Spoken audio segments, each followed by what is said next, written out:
Part 4. Ano iyon? Ano iyong naamoy ko? Kumunat ang noo ni Belinda nang lumapit si Leah sa kanya at inaamoy-amoy siya. Anong naaamoy mo? Nagtatakang tanong ni Belinda at inamoy pa ang sarili na para bang kapag ginawa niya iyon ay malalaman niya ang ibig sabihin ni Leah. Leah smiles at her na para bang ibig sabihin ng ngiti na iyon. Hoy! Para kang baliw. Hindi naman ako mabaho, naligo kaya ako. Baka amoy mo lang yun, natawa na lang si Belinda habang sinasabi iyon, pero umiling lang si Leah. Hindi, may naaamoy talaga ako, sambit pa ni Leah at muli siyang inamoy nito. Leah, muli na lang tuloy inamoy ni Belinda ang sarili. Amoy Leah stopped from talking at muli siyang inamoy. Amoy, kuryusong-kuryoso na si Belinda. Anong amoy ba iyon? Wala namang sinabi si Van kanina na nangangamoy siya. Amoy nad-iligan, mahinang bulong ni Leah sabay hajijek. And that made Belinda's face turn red. Mas lalong natawa si Leah nang makita na halos maging kamatis na ang mukha ni Belinda. At dahil sa naging ekspresyon ni Belinda ay nasigurado niyang tama siya. Inaasar lang naman niya ito, pero talagang sinasagot siya ng mismong ekspresyon ni Belinda. Ano bang sinasabi mo? Tumigil ka nga. Pumunta ka na doon sa cubicle mo, sambit na lang ni Belinda, pero imbes na umalis si Leah ay sumandal pa ito sa lamesa. Trending ka ngayon sa buong floor natin, alam mo ba iyon? Nakangiting ani ni Leah. Trending. Ano iyon? Celebrity. Si Belinda at nagsimulang ayusin ang mga papel sa harap niya. Tignan mo kasi paligid mo. They are all shocked that you are wearing a fine and nice dress at mukhang mamahalin. Napanguso si Belinda at tinignan ang suot, ganito kasi yung pinamili ni Van kaya wala akong choice kung hindi ito suotin. Kung ako lang, mas gusto ko yung mga damit na nakasanayan ko, mas komportable ako sa pagsuot roon, no? Rinig ni Belinda ang singhab ni Leah, so pinamili ka niya ng mga damit. Marami, tapos mga ganyan. Leah couldn't help but get curious. Ang damit kasi na isinuot ni Belinda ay isa sa mga luxury dresses na limited. Iyon din ang dahilan kaya pinag-uusapan si Belinda ng halos lahat ng empleyado sa floor nila. Oo, marami, simpleng sambit ni Belinda. Grabe, alam ko na mayaman ang asawa mo dahil nagawa niya tayong ilabas sa presinto, pero talaga bang marami? If you're not aware, your dress is one of the luxury dresses that are limited here in the Philippines, Belinda. Kaya nga tignan mo si Chrysel, parang patong nakasimangot. Sabay nguso nito kay Chrysel kaya tinignan niya ito at kitang-kita nga ni Belinda ang nakasimangot na si Chrysel. Nang tignan siya ni Chrysel ay agad siya nitong inirapan. Leah was about to say something again, pero hindi niya natuloy nang may lumapit sa kanila na isang security guard. Kayo po ba si Belinda Juarez po? Alang-inang tumanggo si Belinda. Hindi pa niya naayos ang ilang dokumento sa kumpanya na nagsasabing isa siyang Mrs. Villarriba, gaya ng ID niya. Wala naman din kaso kung manatili na Juarez ang gamitin niyang apelyido kaya hindi na rin ito nag-abala. May nagpapabigay po, sambit nito at agad na iniabot ang isang paper bag. Alang-inang kinuha iyon ni Belinda lalo na at halos lahat ay nakatingin na sa kanya. Sino po? Magalang na tanong ni Belinda, pero nang tignan niya ang nasa loob ay napasinghap na lang siya. Pagkain ang laman ng paper bag at galing sa isang mamahaling restaurant na minsan ang pinag-uusapan ng lahat dahil sa sobrang mahal. May sulat daw po sa loob. Sige po, mauna na po ako. Hindi na niya nasagot ang security guard nang tuluyan niyang makita ang notes na nasa loob. Kinuha niya iyon at binuksan. Namutla siya at sinubukang itago, pero mabilis na kinuha ni Leah at binasa ng malakas. Eat this for your breakfast. Alam kong pagod ka sa ginawa natin kagabi kaya dapat kumain ka ng marami. Your husband, Van. Leah, namumulang saway ko sa kanya. Wow, grabe naman. Ang sweet. Nasa na kaya iyong nagsasabihing hindi natuloy ang kasal ng kaibigan ko? Nasa na kaya iyong babaeng iyon? Nasaan na iyong babaeng nagsabing nangaliwa ang kaibigan ko? Biglang parinig ni Leah kay Chrysel. Napapikit ako. Oy! Hindi ba yung sa mamahaling restaurant yan? Biglang sambit ni Cindy na lumapit na at kuryosong tinignan ang paper bag. Siyempre mayar na ng asawa ng kaibigan ko, pero bakit tahimik ata ang babaeng todo putak noong bumalik sa trabaho ang kaibigan ko? Halos mapahilot ako sa sentido ko nang marinig ulit ang pagpaparinig ni Leah kay Chrysel. Mukha namang hindi totoo ang sinabi ni Crizel, sambit naman ni Cindy at tinignan si Crizel at mukhang napuno na ata si Crizel nang tumayo siya at tinignan kami ng masama. Hindi ako nagsisinungaling. Umatras ang papakasalan ng babaeng iyan. Baka nga humila na lang siya ng matandang mayaman na pinakasalan niya para hindi siya mapahiya. Inis na sambit ni Crizel. Hoy! Nakita ko na ang asawa ni Belinda at gwapo siya. Anong matandang mayaman? Baka ikaw ang kumakapit sa matandang mayaman. Last time, I saw you sa isang restaurant may kasamang puros uban na ang buhok. Hindi ko lang pinagsabi kasi marunong akong i-zipper ang labi ko, pero dahil hindi mo naman deserve na tumahimik ako kaya sige maglabasan tayo ng baho. Kung hindi ka kaya ng kaibigan ko, kayang-kaya kita. Mabilis na pumagitna si Belinda nang makita ang paglapit ni Crizel kay Leah. Tama na, Leah. Nasa trabaho tayo. Mahinahong ani ni Belinda kay Leah. Oh, nasa trabaho pala tayo. Bakit may nakawalang galing zoo rito? Halos matawa ang mga nakarinig sa sinabi ni Leah kaya talagang buong mukha ni Crizel ay sobrang pula. Nakahinga lang ng maluwag si Belinda nang dumating si Manager Sian. Sa pagdating ni Manager Sian ay agad umaktong normal ang lahat. Are you done with the outline? Manager asked Leah and then looked at Belinda. Opo. Ready na po para ipasa sa taas, sambit naman ni Leah na para bang hindi nakipagsagutan kanina. Good. Dalhin niyo sa office ko mamayang 10:00. Pagkatapos nun ay umalis na siya. Belinda got her phone nang tuluyang naging tahimik ang buong floor dahil nagsimula na ang lahat sa trabaho. Hinanap niya ang numero ng asawa at nagtipa ng mensahe. Belinda, thank you sa food. Ibababa na sana ni Belinda dahil baka abala ang asawa niya sa trabaho at hindi agad makapag-reply, pero pagkababa niya ay agad na tumunog iyon. Van, I don't want your thank you. I want your kiss. Gusto kong ihanda kayo. We have a new CEO at may sabi-sabi na stricto raw ito pagdating sa negosyo. This project. Tumigil sa pagsasalita si Manager Sian at tinaas nito ang mga compiled documents na ginawa ni Belinda at Leah. We don't know if this is going to be accepted knowing that it's gonna be the CEO's decision in this company. Ilan lang ang nakakakilala sa bagong CEO na apo ng chairman, pero lahat sila nasabi na mahirap ito pakisamahan, that's the reason kung bakit gusto ko kayong maging handa sa magiging desisyon. This project is definitely good, but we can't assure things. Hindi maiwasang magkatingin sina Leah at Belinda sa narinig. Hindi rin nila maiwasang kabahan. This is not the first time that the project they proposed didn't pass, but this project, they know that they gave everything kaya umaasa sila na sana matanggap. Well, Manager Sian, kung ano man ang magiging desisyon ng CEO, tatanggapin namin, sambit na lang ni Belinda. Wala naman kaming magagawa kung sakaling hindi matanggap, edi mag-propose na lang kami ulit ng iba kung sakali, sambit naman ni Leah. Pagkatapos ng usapan, bumalik na sila sa cubicle nila. Sinabi ni Manager Sian sa kanila na ipapasa na agad ito para makakuha ng feedback. So they need to wait till 5 for the result and feedback, pero 11:00 pa lang ng umaga pinuntahan sila mismo ni Manager Sian. Start doing the project, sabi ni Manager Sian habang ngumingiti sa kanila. Gulat na tanong ni Leah, habang si Belinda ay nalaglag ang panga sa gulat dahil nakuha agad ang sinabi ni Manager Sian. The CEO already signed it. Congratulations. This is going to be a big project for our department. Oh my God. Oh my God. Oh my. Napasigaw si Leah na nakakuha ng atensyon ng iba. Hindi naman maiwasang mapasinghab ng mga nakarinig. All the employees already know about the new CEO dahil sa announcement kanina at nagsimula rin agad ang mga curious sa bagong CEO. Thank you, Manager Sian. Masayang ani ni Leah. Well, congratulations to both of you, but I think Belinda is not happy about the news. Napakurap na lang si Belinda sa sinabi ni Manager Sian. Manager Sian raised his brow to Belinda kaya agad na napailing ng paunti-ulit si Belinda para ipakita na mali ito. Masaya po ako, Manager Sian. Nagulat lang po ako na may resulta agad kasi hindi ba dapat until 5 PM pa at kailangan pa naming i-present. But instead of saying get really to present, sinabi mong simulan na namin ang project. That's true, nagulat talaga si Belinda kaya hindi niya alam kung ipakita ang kanyang kasiyahan.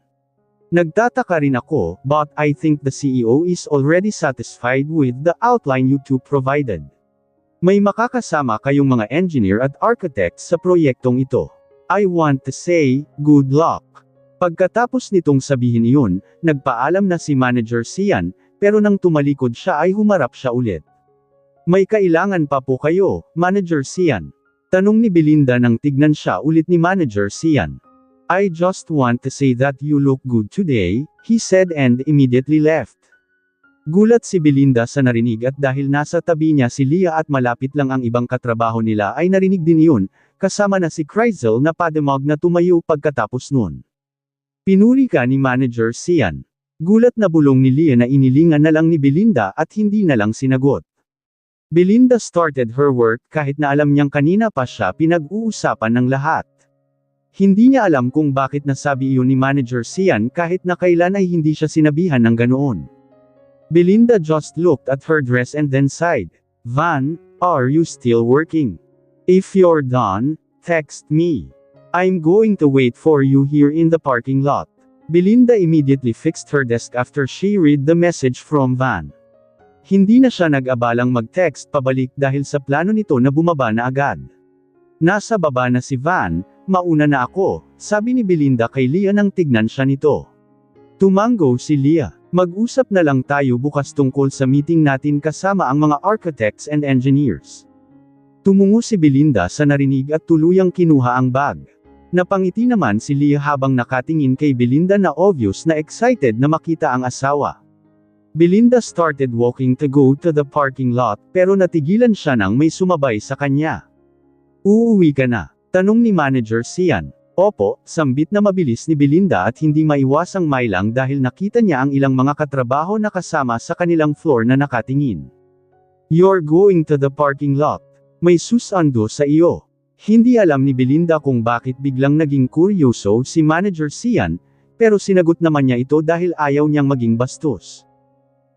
Opo, tanging sambit ni Belinda at tinignan kung saan nagpark si Van kanina. Nakita ni Belinda ang kotse, kaya hindi na niya mapigil ang ngumiti. Oh, gusto pa sana kitang ihatid, but okay. My car is there. Mauna na ako and congratulations again, Belinda. After that, Manager Sian left at dahil sa sinabi niya, natigilan si Belinda. Belinda couldn't help but watch Manager Sian go in his car. Ano iyon? Hindi maiwasang itanong ni Belinda sa kanyang isipan iyon at magtaka. Imbes na pansinin pa, nagpatuloy na lang siya sa paglapit sa kotse ni Van. I have good news. Masayang ani ni Belinda pagkapasok, but Belinda stopped nang makita ang nakabagsik na mukha ni Van. Ayos ka lang? Mahinahong tanong ni Belinda. Tanging iling lang ang ginawa ni Van at ini-start ang kotse. Napanguso tuloy si Belinda. May ginawa ba siya? Wala namang maalala si Belinda na nagawa niya. Ilang beses na napabuntong hininga si Belinda nang wala siyang narinig na kung ano kay Van hanggang sa makarating sila sa bahay. May problema ba? Tanong ni Belinda kay Van nang tuluyan silang nakapasok sa kwarto. Wala, sagot ni Van. Umupo siya sa kama at kinuha ang kanyang phone para mag-scroll. Medyo nahihiya pa rin si Belinda dahil alam niya hanggang ngayon kung anong klase ang nangyaring kasalan sa pagitan nila, pero dahil sa nakikita niya, lumapit siya at naupo sa kondongan ng asawa. Na-shock si Van, pero agad pa rin niyang hinawakan si Belinda para hindi ito mahulog. Belinda immediately kissed Van because she suddenly remembered Van's text. Thank you for the food, softly said Belinda. Binasa ni Van ang labi at hahalikan sana pabalik si Belinda, pero mabilis na umiwas si Belinda. Now, tell me, what's the problem, Mr. Villarriva? Seriously asked Belinda. Nothing, just let me kiss you. But when Van was about to kiss her again, muling umiwas si Belinda. Not until you tell me what's your problem. Nag-angat ng kilay si Van at tiningnan si Belinda ng seryoso. That guy you are with a while ago, he looks at you like he likes you, and I freaking hate that. Now, you already know, let me kiss you, Belinda. He is our manager in our department. At saka malabo namang gusto ko yun. Parang nananakit ka lang, Belinda said, unable to avoid moving her body up and down sa katawan ng asawa, habang nakaunan siya sa braso nito parehas na walang saplot and yes, because of that simple kiss, dinala nila kami sa init na nararamdaman. So he is working in Riva? Tanong niya, causing Belinda to gasp. Oo nga, kaya nga nasa parking lot siya ng company. Nakasabay ko lang siya kanina kaya magkasama kami tapos binati rin niya ako kasi oo nga pala. The good news. Biglang umupo si Belinda at tinignan si Van nang maalala ang gusto niyang sabihin kanina sa sasakyan. Natanggap ang project na pinropose namin and you know what? We are going to start tomorrow. May kasama kaming engineers at architects at bukas na bukas may meeting kami. Kitang-kita na sobrang saya ni Belinda, kaya tumango rin si Van. Pagdating ng mga peppermahan niya kanina, yun agad ang hinahanap niya. Natagalan pa siya dahil akala niya ay ginagamit na niyo ang Applidong Villarriva, pero yun pala ay ang dating apelyido pa rin ng asawa ang ginagamit. Tumunog ang phone ni Van sa gitna ng pag-uusap nilang mag-asawa. And when Van looked at who's calling, hindi niya napigilan ang yumigting ang panga. Let me just answer this. Mahinahong sambit ni Van kay Belinda. Belinda immediately nodded. Naiwan si Belinda sa kwarto, so she took that opportunity to take a bath and get ready. While bathing, hindi maiwasang mamula si Belinda dahil sa halos 2 gabi na iyon ang ginagawa nila. Belinda can't stop thinking how her body really wants that feeling. Hindi niya ipinagkakaila ang pakiramdam tuwing hinahawakan siya ng asawa at lalo na hindi niya itinatago na nasasanay na ang katawan niya tuwing hinahawakan siya ni Van. Pagkatapos niyang mag-ayos ng sarili ay tinungunan niya ang pinto, pero bago pa siya makarating ay agad na bumukas ito. Si Rose na isa sa mga kasambahay ang pumasok habang may hawak na tray, may dala ding pagkain. Ma'am, huwag po raw muna kayo lalabas. Dito na lang daw po kayo kumain, sambit ni Rose na ikinakunot ng noo ni Belinda. Bakit daw? Asan si Van? Nagtatakang tinignan ni Belinda ang mga pagkain. May bisita po kasi siya, mga pinsan niya kaya rito raw muna kayo at huwag bababa. Ang bilin po sa akin ay sabihin na huwag na muna kayong bababa. Hindi alam ni Belinda kung ano ang mararamdaman sa narinig. Mga pinsan niya. Bakit bawal siyang bumaba? Bawal ba siyang makita ng mga pinsan niya? Pero imposible naman na ayaw siyang ipakilala sa mga pinsan niya, hindi ba may pamilya naman si Van na dumalo sa kasal? Hindi halos malunok ni Belinda ang kinakain habang nag-iisip. Hindi niya alam kung bakit biglang nawalan siya ng gana pagkarinig ng sinabi ng kasambahay na si Rose. Umabot ng 3 oras bago tuluyang pumasok si Van. Belinda stayed hugging the pillow and closing her eyes. Hanggang sa minulat niya na lang ang mata dahil naramdaman niyang pumasok si Van sa banyo. After almost 1 hour, lumabas si Van. Muling pinaikit ni Belinda ang mata at ilang minuto ay naramdaman niya ang paghiga ni Van at pagyakap nito sa kanya. Talagang hindi pinakilala ni Van si Belinda sa mga pinsan niya. Kahit anong pilit ni Belinda matulog, hindi niya magawa. Iniisip niya kung bakit hindi bawal siyang lumabas dahil dumating ang pinsan ni Van. Bigla tuloy naisip ni Belinda na talagang hindi magtatagal ang kasal nila. Maaga pa lang ay bumangon na si Belinda, habang si Van ay nanatiling nahiga. Kahit na noong nakapag-ayos na siya ay hindi niya ginaisang si Van. Ma'am, hindi po kayo sasabay kay sir? Takang tanong ng isa sa mga driver ni Van. Ngumiti at umiling ako. Tulog pa po siya at kailangan ko pong pumunta ng maaga sa kumpanya. Pwede po bang pahatid? Kung ayos lang po, pero kung may gagawin pa po kayo siguro magko-commute na lang. Mabilis na umiling ang driver. Nako, ma'am, wala po akong gagawin. Teka lang po at kukunin ko lang ang susi. Hintayin niyo po ako rito.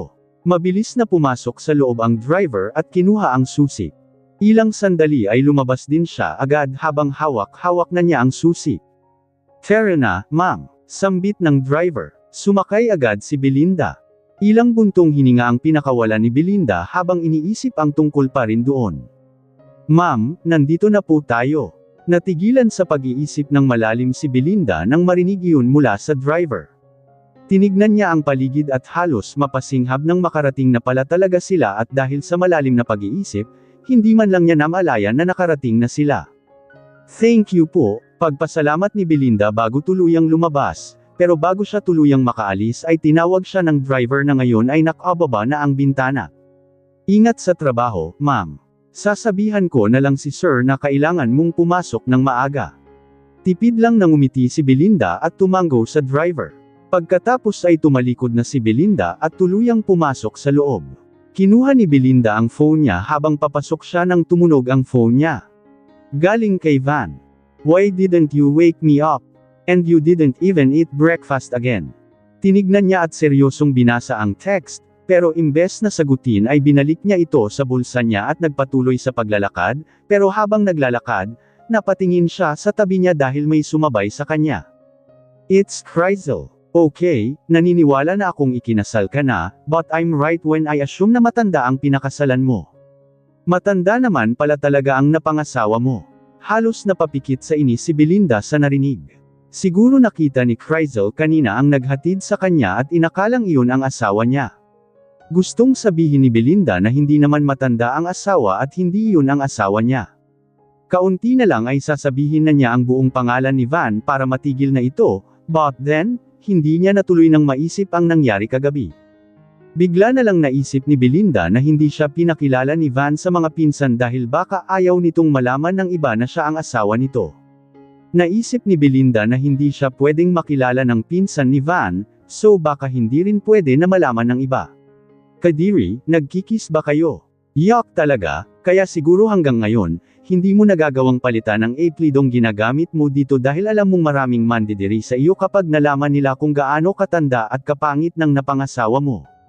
I'm sure, Manager Sian also gets disgusted on you when he learns that you have an old husband." All Belinda did was sigh and look at Chrysel seriously.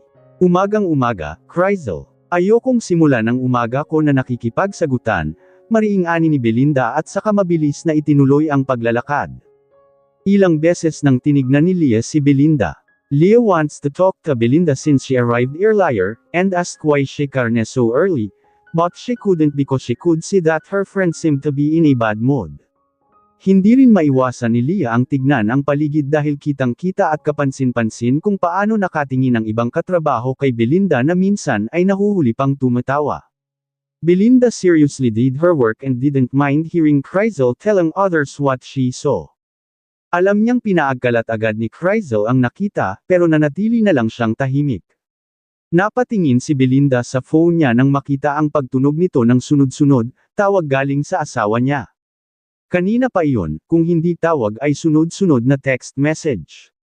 Alam ni Belinda na hindi dapat siya nag-iisip ng kung ano-ano at saka alam naman niya na hindi seryoso ang kasal nila. At mas lalong alam ni Belinda sa sarili niya na hindi siya maganda para ipagmalaki o ipakilala. Van is rich and handsome, the kind of man every woman dreams of, at habang iniisip lahat ng iyon ni Belinda, napagtatanto niyang hindi siya nararapat kay Van. It was already 1 p.m. when they were called by Manager Sian para sa meeting tungkol sa project. "You okay?" Hindi na maiwasang itanong ni Leah iyon habang naglalakad sila papunta sa office ng manager nila. Belinda smiled at Leah. "Ayos lang ako. May mga iniisip lang." Pero kahit narinig ni Leah iyon ay hindi pa rin siya kontento at alam niyang may kung ano kay Belinda. "Let's talk mamaya at huwag na huwag kang maglilihim sa akin, Belinda," mariing ani ni Leah. Belinda was about to say something, pero hindi na niya tinuloy nang makarating na sila. Belinda was the first one to enter at dahil siya ang naunang pumasok, siya rin ang unang nakakita sa taong nakaupo sa sofa sa opisina ni Manager Sian. "Oh, bakit?" Nagtaka si Leah nang mapansin ang pagkatigil ni Belinda. Dahil sa pagkatigil nito ay hindi agad nakapasok si Leah, kaya kinailangan pang itulak ng kaunti ni Leah ang kaibigan para tuluyang pumasok, pero hindi tulad kay Belinda na natigilan nang makita ang nakaupo, si Leah ay agad na napatikip sa bibig nang makilala ang taong nakaupo roon. Minsan lang nakita ni Leah ang asawa ni Belinda, pero alam niya at nasisigurado siya na asawa ni Belinda ang isa sa mga nakaupo sa sofa. Napaturo si Leah sa lalaki at sunod ay napatingin kay Belinda na ngayon ay nakabawi na sa gulat. Leah was about to say something, pero hindi niya natuloy nang magsalita na si Manager Sian na nakaupo sa swivel chair niya. "Oh, nandito na kayo, so may we start the meeting?" Tumayo si Manager Sian pagkasabi nun. "Good afternoon, Manager Sian," bati nilang dalawa. Belinda tried everything not to look at her husband at mas minabuti na lang natignan si Manager Sian. Isinenyas ni Manager Sian na lumapit sila sa sofa, kung nasaan si Van. Ramdam naman ni Belinda ang tingin ni Van sa kanya, na pinilit niya ang lahat para huwag itong tignan. Everyone, this is Belinda and Leah, our top interior designers na makakasama nyo sa project.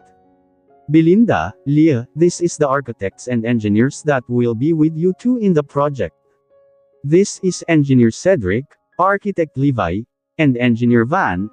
Natigilan si Manager Sian sa pagsasalita nang sumabat si Van gamit ang seryosong tinig. Architect at the same time. Oh, yes, he is also an architect. Halos mapasinghap sa loob-loob niya si Belinda. Alam niya nang nagtatrabaho na rito si Van, pero hindi niya akalain na magkikita sila rito sa mismong building kahit na sobrang laki na nito at makakatrabaho pa nila ang isa't isa. Naglahad ng kamay ang mga engineers at architects, na tinanggap naman nila Leah. Napangiwi na lang si Leah nang mapansin na parang nagpapanggap si Belinda na hindi nito kilala ang asawa. They started the meeting. Si Belinda ang unang nagsalita at nagpaliwanag at sa buong pagsasalita ni Belinda, tutok na tutok naman sa kanya si Van. Kasunod ay nagsalita din naman si Leah. Why didn't you put your surname here, Engineer Van? Van boredly looked at Belinda's manager nang itanong niya iyon. Sa narinig naman ni Belinda ay bumaba ang tingin niya sa papel na hawak niya. Kanina pa niya iyon hawak, pero ngayon lang niya napagtanto na Engineer, Architect Van lang pala ang nakalagay roon. I don't want to put my surname there. Do you have a problem with that? Van said boredly, which made everyone look at him. Kumunat ang noo ni Manager Sian sa tono ng boses ni Van. Naramdaman din ni Belinda ang pagsiko sa kanya ni Leah na para bang may ibig sabihin iyon. Ni isa sa mga nasa loob ng opisina na iyon ay walang nakakaalam na siya ang CEO. When Van signed the proposal that Belinda and Leah passed, napagdesisyonan na ni Van na isa siya sa engineers at architects na hahawak. Isn't it better if you insert your surname here? Tinaasan naman ni Manager Sian ng kilay si Van, and that made Van smirk. Hindi ba mas better kung matanggal ka na rito sa kumpanya? Hindi napigilan ni Van na isipin iyon. Marami nang nakasalamuha si Van, and he already knew na may gusto ang manager na ito sa asawa niya. Sa pag-upo pa nga niya ay ilang beses na niyang nahuli ang manager na iyon na nakatingin kay Belinda. Why don't we just finish this instead na pagtuunan mo ang surname ko? Bakit? Kailangan ba ang apelyido ko para masimulan ang project? Napatingin si Belinda kay Van nang mapansin nito ang kanina pang pagsusungit ni Van kay Manager Sian. Nang maramdaman ni Van ang titig ng asawa, tinignan niya ito at tinaasan ng kilay. If you have nothing to say anymore and the meeting is already done, let's end this meeting. And you, sumunod ka sa akin at may pag-uusapan tayo, Van pointed at Belinda. Hindi naman itinago ng manager ang kanyang inis sa pagturo ni Van kay Belinda. Kanina ay nagtitimpi ito, pero sa ngayon ay hindi ba niya nagawang magtimpi? Hindi ba parang nakakawala ka na ng respeto? Are you really a professional? Manager Sian seriously asked. Van also looked at Manager Sian after that. Are you questioning my professionalism? After that, Van stood up and stared at Manager Sian. Oo, you think I'm going to be scared of you just because the CEO appointed you here? You're disrespecting this meeting and Belinda. Pwede mo siyang kausapin, pero huwag ituturo-turo na parang mababang uri. Nanlaki ang mata ni Belinda at Leah nang marinig ang karaniwang boses ng Manager Sian nila tuwing galit. Leah immediately stood up when Manager Sian tried to approach Van. Napatayo rin ang iba pang kasamahan nila sa loob at agad kinausap si Manager Sian para kumalma. Belinda, tawag ni Leah kay Belinda at pasimpleng tinuro ang labasan. All Belinda did was sigh before looking at Van seriously. After that, tumayo siya ng walang palm sa mga kasamahan at kahit walang sinasabi kay Van, alam niyang susunod ito. Nang makarating sa parteng walang katao-tao, agad na hinarap ni Belinda ang asawa. Seryosong tinitigan ni Belinda si Van, pero prente lang itong tumayo sa harap niya at tinitigan siya. Okay, first of all, ayokong makialam sa trabaho mo rito, pero bakit kailangan mong magsungit? Hindi basta-basta empleyado si Manager Sian rito, at kung gugustuhin niya, pwede siyang gumawa ng paraan para matanggal ka dahil sa paraan mo ng pagsasalita. You didn't wake me up this morning. Imbes na pansinin ni Van ang sinabi ni Belinda, iyon ang sinabi niya, dahilan para mapasinghap si Belinda. Hindi mo ba ako narinig? We are talking about how you acted a while ago inside Manager Xian's office. You didn't even answer my text and call. Seryosong ani ni Van habang mariing nakatingin kay Belinda at talagang hindi nito pinapansin ang mga sinasabi ni Belinda. Napahilot si Belinda sa sentido niya. I was just busy, sagot na lang ni Belinda, umaasang matatapos na doon ang tanong niya. Now, I want you to go back there and apologize, sabay turo ni Belinda sa pinanggalingan nila. Kumunat naman ang noo ni Van at kapansin-pansin na hindi nito nagustuhan ang sinabi ni Belinda. No. Yes. You'll go back there and say sorry to Manager Xian. Halos kumunat ang noo ni Belinda nang matawa si Van.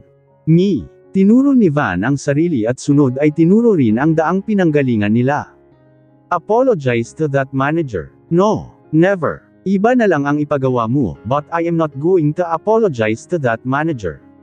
Van, naman. Literally, he will also be your boss in this project. Ano? Hindi mo ba gustong magtagal sa trabahong to? Saka bakit ka nga ba nagsusungit sa kanya?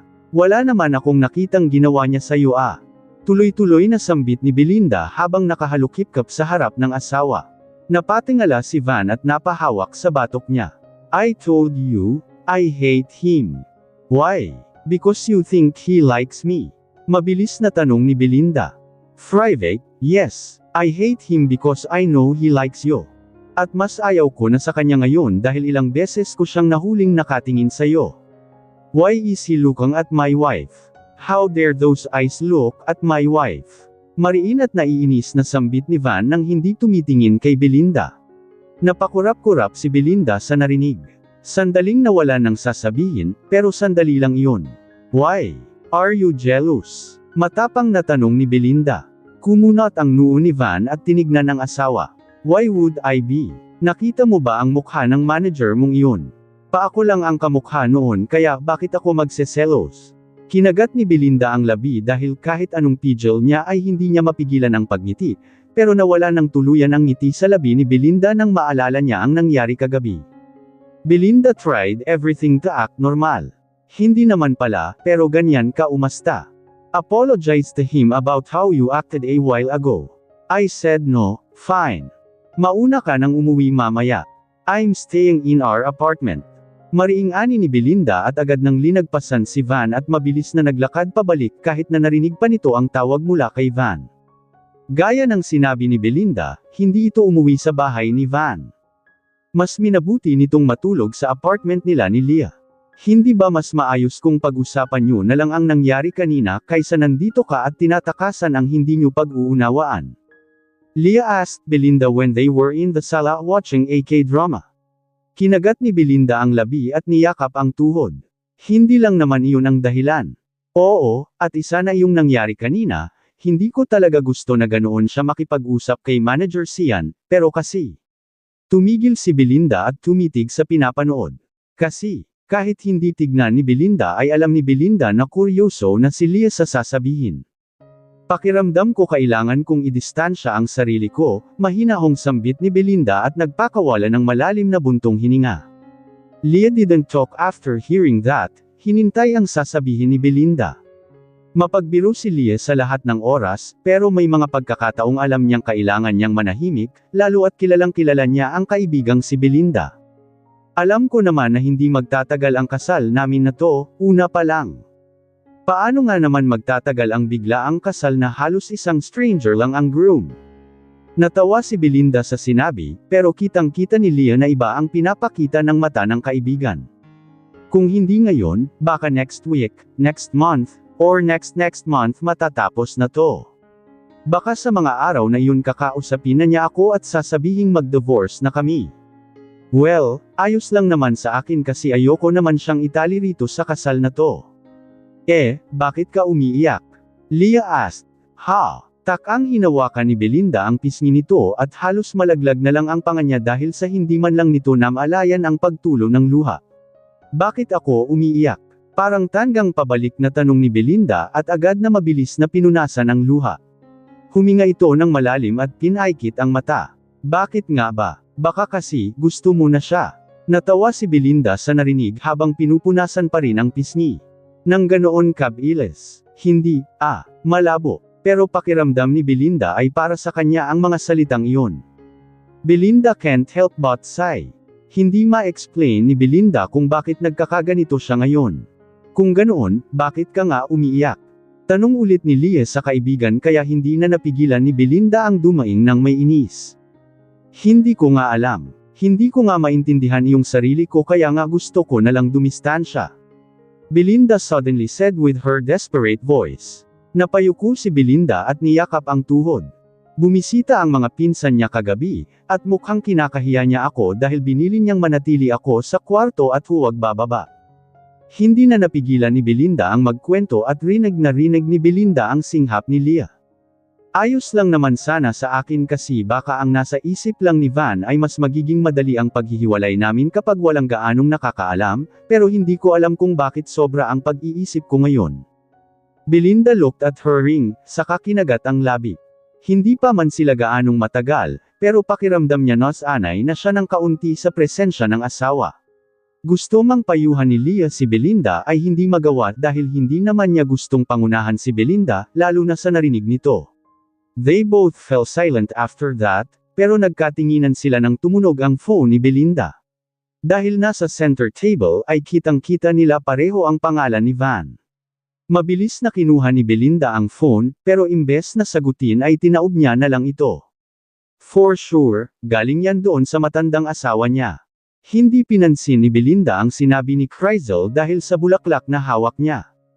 Teka nga, kahapon hindi kita gaanong pinapansin, pero ngayon talagang matatamaan ka na talaga sa akin kapag hindi mo tinikom ang bibig mo. Pero hindi yun pinalagpas ni Leah kaya tinignan siya ni Belinda at hinawakan ang braso. Inilingan ni Belinda si Leah para huwag na niya itong patulan. Kapag kasi pinapatulan niya ito, mas lalong lumalala. Hey, winarningan na kayo ni Manager Sian. Can the two of you just stop fighting? One of the employees said. Oo nga, no. Hindi mo pinagtanggol yang kaibigan mo, is it because I'm telling the truth? Na ang pinakasala ng kaibigan mo ay isang matanda. Pero kahit na may samaway na, hindi tumigil si Crizel. Leah, let's just do our work. Pupunta tayong site mamaya, hindi ba? Kailangan natin tapusin ito para hindi na tayo bumalik dito. Napabuntong hininga na lang si Leah nang marinig iyon galing kay Belinda. Kung siya lang ang masusunod, gustong-gusto na niyang patulan ng sobra si Crizel na walang ginawa kundi pag-usapan ang kaibigan niyang si Belinda na obvious namang naiinggit lang. Nagsalita pa ng pang-iinsulto si Crizel, pero hindi na lang nila pinatulan. Pagkaupo ni Belinda ay muli niyang tinignan ang bulaklak, sunod ay napabuntong hininga at kinuha ang phone niya. Sinabi nito sa sarili na didistansya siya, pero wala namang masama kung magpasalamat siya kay Van sa bulaklak. Belinda, thank you sa flower. Ilang sandali ay tumawag ito. Tinignan muna ni Belinda ang paligid bago sagutin. Hey, what flower? Hindi natapos ni Belinda ang pagbati nang marinig ang seryosong boses ni Van. Ha? Tak-ang tanong ni Belinda. I am asking you, what flower you are talking about? May nagbigay sa iyo ng flower. Kumunat ang noo ni Belinda at kinuha ang bulaklak na nasa gilid na ng lamesa niya. Hindi ba ikaw ang nagbigay nito? Tanong ni Belinda, pero biglang narinig nito ang pagkaputol ng tawag. Napakurap-kurap si Belinda at tinignan ang phone, bago tignan ulit ang bulaklak. Until she started finding some notes on that flower. Kung hindi galing sa asawa niya, kanino ito galing? Hindi alam kung anong gagawin sa bulaklak nang tuluyan niyang makita ang notes at nang mabasa ang nakalagay sa notes nito ay napasinghap na lang. Ang akala ni Belinda ay galing sa kanyang asawa, pero mali siya. It's from their manager, Manager Sian.